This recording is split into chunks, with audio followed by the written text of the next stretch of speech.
Today, we're exploring the staggering scale and the intense exclusivity of the FIFA World Cup. You know, when we look at this tournament, we aren't just looking at a simple series of sporting games. Now, we're looking at a massive, undeniably global phenomenon. Its physical and historical footprint is almost impossible to comprehend, and yet the ultimate prize is incredibly scarce. We're going to unpack exactly how an event grows to captivate billions of people while keeping its ultimate reward locked away for only a select few. By the time we finish, you're going to view this legendary tournament in a completely new light. We're going to look at some truly staggering numbers today. But to kick us off, do you know the craziest facts about football's biggest tournament? Now, you might think you know the general history of the sport, but when we lay the underlying data out piece by piece, a completely different, much more fascinating story emerges about scarcity and scale. Okay, let's dive into this. Section 1. The very first champion. So we're anchoring ourselves in the early 20th century. Starting way back in 1930, the tournament had its remarkably humble inception. Now remember, this was an era before commercial air travel, meaning European teams had to spend literally weeks traveling by ocean liner just to participate. It was an absolute logistical mountain to climb, and only 13 nations took part. But shortly after, we see a massive leap up to 1950, a year that forever altered the history books. This 20-year span is absolutely foundational to grasping how rapidly the tournament exploded. It really marks the transition from a bold experimental competition into a post-war global phenomenon that would soon captivate the entire world. And Uruguay holds a permanent, unshakable place in that history. They didn't just host those difficult inaugural games. Uruguay actually became the very first champion in 1930. Regardless of what happens in the future of the sport or how massive the tournament becomes, they set the absolute gold standard for every single nation that followed. That initial victory cemented their legacy for sure. It proved that a nation fueled by passion and local support could actually conquer the world stage, setting the precedent for the extreme, almost mythical level of competition we see today. Section 2. Record-breaking crowds. 173,000. Wow. Just imagine the sheer mass of humanity.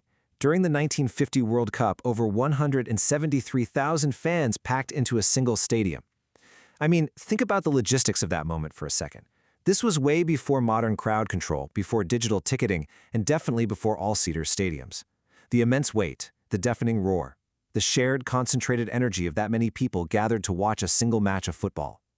It was the Maracanã Stadium, and the atmosphere must have been an absolute wall of sound. It's truly staggering to try and wrap your head around that level of concentrated human emotion in one single physical space. It's an unbelievable record that actually still stands today, and this brilliantly illustrates the historical staying power of that 1950 moment. Think about all the massive, billion-dollar, state-of-the-art megastadiums built in the modern era. Because of our advanced modern engineering, and obviously much stricter safety and seating regulations, today's largest stadiums are generally capped around 80 to 90,000 people. So despite the sport's massive global growth and technological advancements, that incredible crowd size from over 70 years ago is mathematically virtually impossible to beat. It remains a monolithic monument to a totally different era of the sport. Section 3. The greatest individual record. Pelé. The name is completely synonymous with football itself. When we talk about the greatest players in the history of the sport, well, he permanently anchors the conversation. He didn't just participate, he completely dominated the history of the tournament and captured the imagination of the entire world. Pelé brought a level of artistry, joy, and raw, unprecedented talent that fundamentally redefined what was possible on the pitch. He really transformed the sport into the beautiful game for millions of fans, elevating the tournament from a mere sporting event into a true showcase of human athletic genius. Let's move to and see how this builds. 3. Pelé remains the single solitary player in the entire history of the sport to win 3 World Cups. When you consider the grueling physical toll of the sport, the constant threat of injuries, the impossibly fierce global competition, and the simple fact that the tournament only happens once every 4 years, yeah, 3 victories is a monumental testament to his enduring greatness.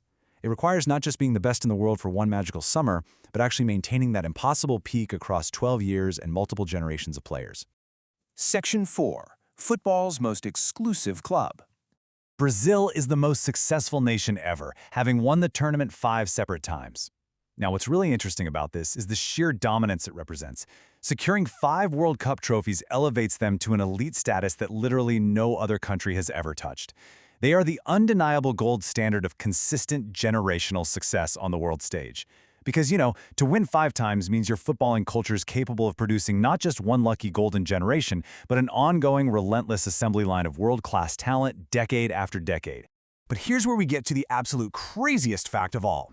Over the course of the tournament's history, more than 80 different nations have participated. We're talking about entire countries pouring their hearts, their financial resources, and their absolute elite athletic talent into this global pursuit. Yet despite that immense pool of competitors, only 8 countries have actually ever won. So the crucial point is the staggering scarcity of ultimate victory. Despite the dreams of billions of people across over 80 nations, only 8 countries have ever managed to lift that trophy. It's an almost unbelievably exclusive club that highlights just how phenomenally difficult it is to actually break through and become a champion. And this brings us to our final thought for today's explainer. We've seen unbreakable, monumental attendance records of 173,000 fans, individual legends capturing 3 titles across a dozen years, and the shocking reality that nearly a century of fierce global competition has yielded only 8 champions. It leaves us with a truly provocative question. With billions of people investing their hopes every 4 years and the sheer global scale of the tournament ever expanding, what does it truly take for a brand new nation to finally break into that impossibly exclusive circle of 8? Which World Cup fact surprised you the most? Drop a comment below, and don't forget to subscribe for more football content. Thanks for learning with me today, and I'll see you next time.